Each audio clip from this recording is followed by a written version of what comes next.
deficit all the time, massive. That's ripe for a takeover. that's sort of what Donald Trump did to one half of that business. He took it over. Yeah, I certainly do think there is definitely a big case for that, and people.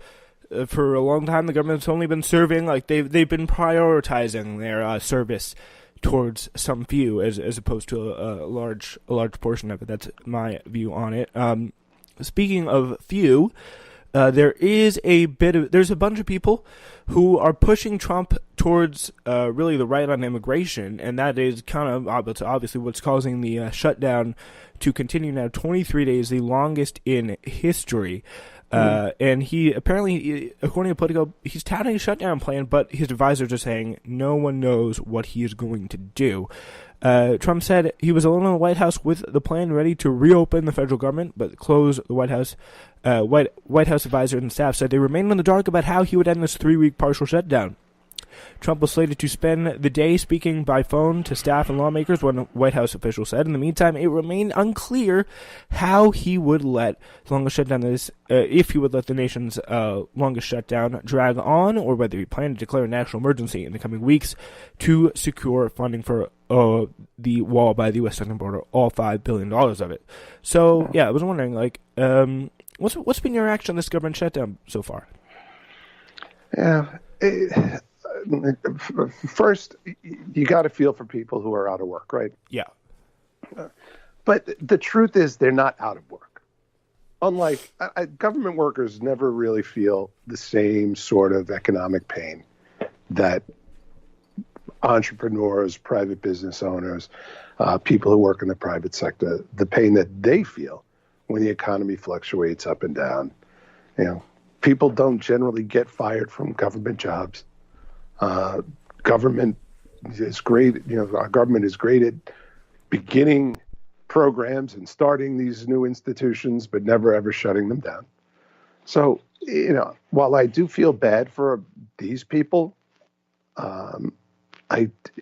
they're not ultimately going to suffer the same fate that other people who lose their jobs or are furloughed would suffer. Those people, people in the private sector, they'd be let go, and that's the end of that. There would be no more financial obligations to the private company who had employed them. So they're all going to get their back pay. I'm sure for some of them who are paid very well and well prepared, this is a 3-week vacation, right? Paid. So, yeah, but I mean, you do have it on the other hand. And I don't want to seem callous, though. I don't. Because I'm not. I really empathize with people who are living paycheck to paycheck, and that has got to be brutal. By the same token, most people I know, and that probably are totally unaffected by this.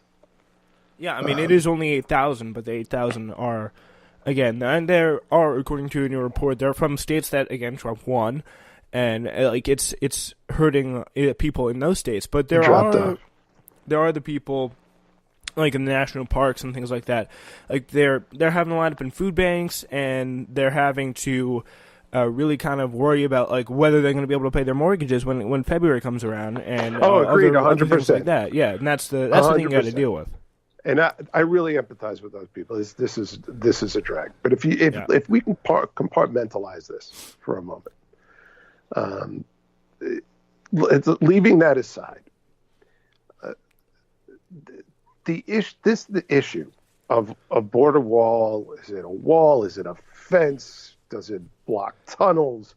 Let's use drones. I mean, these are all the distraction weapons of the real problem, which Congress has never wanted to address. It's basically feckless electoral politics at work, the worst of, a republic. The worst our republic has to offer in this,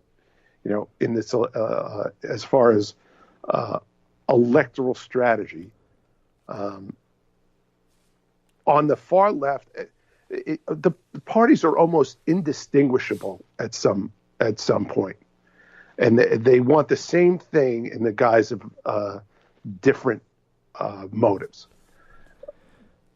Clearly, big business loves cheap labor, right? So why would we put a damper on the flow of that cheap labor, right? And on the left, it's the same. Why, in the name of compassion, why should we limit the flow of these people who may become Democrats, more likely to become Democrats? I think it's all cynical electoral politics. And if they did their jobs, right, and really looked at what we need as far as immigration, what our country can sustain, what it needs, you'd have people making sensible decisions. But nobody's going to do that. Just not going to happen. Yeah, I mean, the question is with the shutdown is like, how is it going to end? And more each day, when I read the news and see the events of what's going on, I think there's going to be a national emergency declared. There's going to be a lot of uproar. But, I mean, I think that's the only way it's going to end. Because Trump's not going to back down on this wall. And I really don't get the sense that Republicans are too enthusiastic. Like, a good portion of Republicans, there are definitely, don't get me wrong, there are a lot of Republicans who are enthusiastic about this wall. But there are some Republicans, especially Republicans at the top of the Senate and House food chain, that are not that enthusiastic about that wall. But it doesn't matter because they're not doing anything to stop it, and they know they're going to be killed by the same base. They're going to be killed by the same base that loves the wall if they do come out to stop it, and so that's why they're not going to compromise the situation. The Democrats, they're also not going to compromise on the situation because they know, like, they're out in front. They have the advantage here. They're the ones who are pushing the Republicans, not the other way around, because they, are seeing that the Democrats are mostly not getting blamed for the shutdown, and B, I think they also see that the wall is not popular with the large portion of the country. And well, it's funny because it depends on how the question gets asked, right? Do you when they ask questions like, do you favor border security, including physical barriers where necessary? 70% of the country says yes. So it's. But you could definitely make a case that there is there are physical barriers already when necessary. Well, I mean, people. If I look at it from a border agent's point of view, anytime the guy's got to cover the same 100-mile stretch to see a few hundred people, the evidence of a few hundred people having gotten into the country, you're kind of thinking, damn, I wish there was a wall here. Because then they'd have to come to me on this end or go to someone else on the other end. And the truth is, the people we're screwing in all of this are, these are the people who are unfortunately having to pay thousands of dollars to these coyotes to bring them across really dangerous stretches of wilderness. Yeah. Right. The money's going into the same hands through trafficking of people, going to the same hands that drug trafficking money goes into. I mean, we're basically keeping Mexican cartels in business.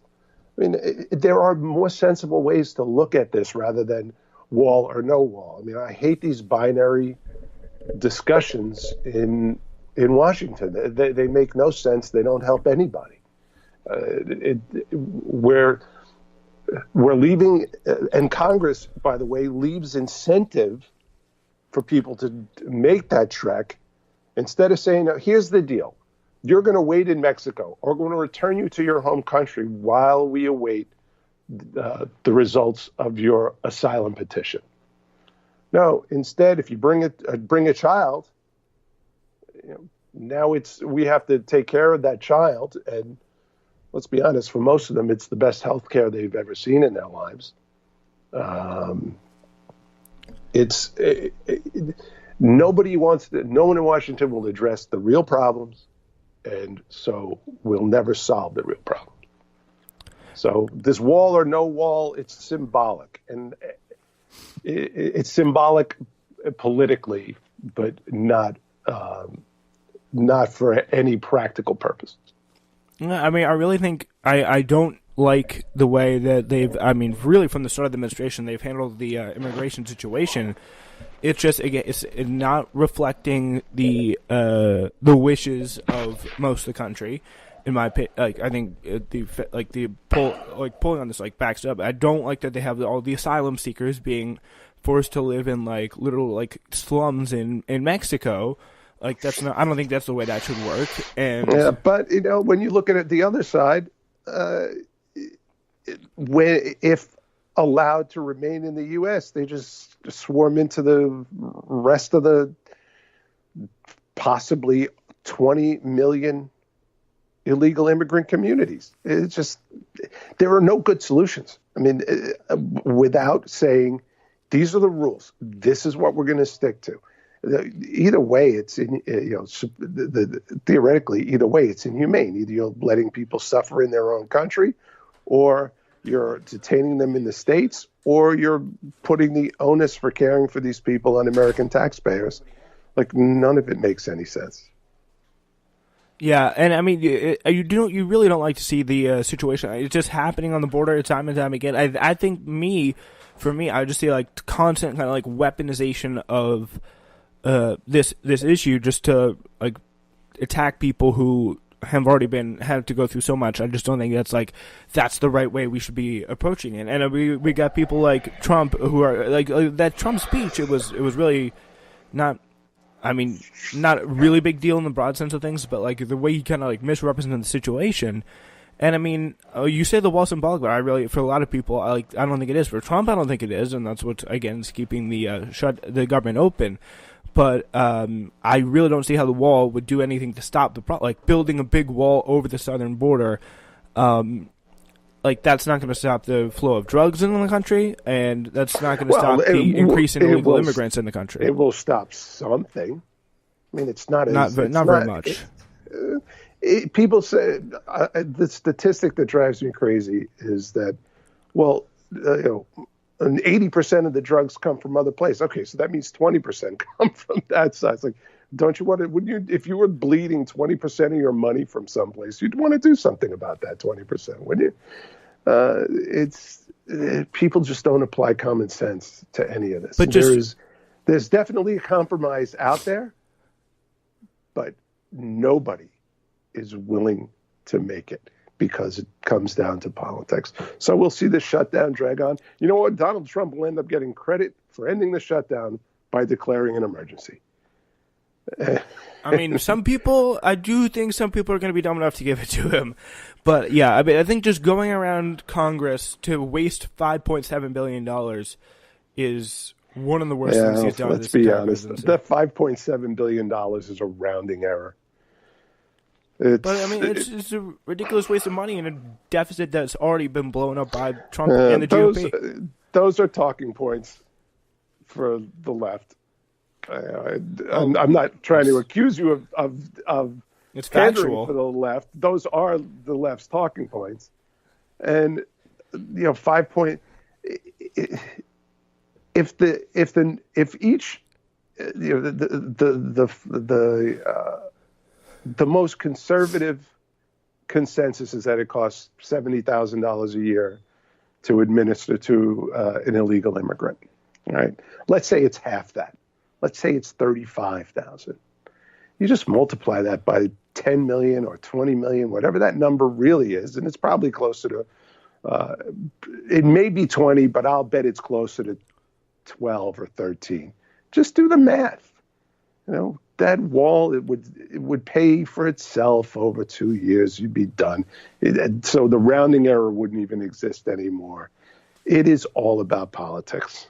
I mean, I think if you want to spend the money in the way that you do in the wall, though, I think it actually has to be like a real. If you want to take to my mind, it's a very drastic action. I think to a lot of people, it's like building the wall is a drastic action, and it actually has to be a real crisis. Like there's like an actual and crazy, incredible crisis to build the wall, and a national security crisis, not a humanitarian crisis. I think it is a humanitarian crisis. I think it does require other actions. The response to humanitarian crisis that Trump says it is not to just build the wall. That sounds like you're trying to keep bad people out.